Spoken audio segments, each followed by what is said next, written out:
If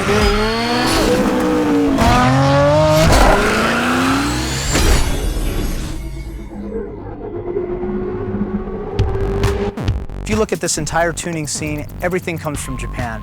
In the early 70s, there was these street tribes, and they called them bosozoku. They were kind of looked upon as the guys that make the trouble.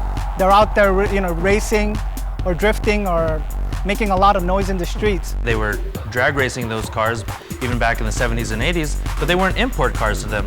To them, those are their domestic muscle cars. Drifting, obviously, it started in the hills of Japan.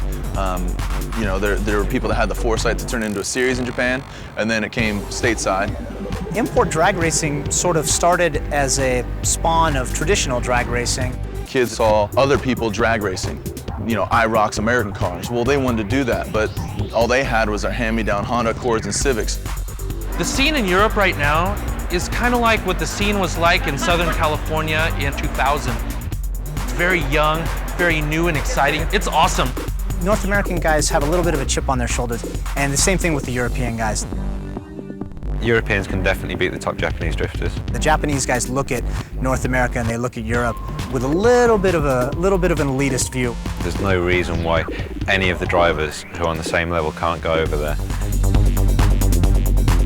The Americans and the Europeans are catching up, taking tremendous strides. If you look at drifting, time attack, drag racing, the Americans have surpassed the Japanese, in fact. It's growing by leaps and bounds. We've heard of events as far as the Virgin Islands. Australia is doing a lot of events. So it's moving quite around the world right now.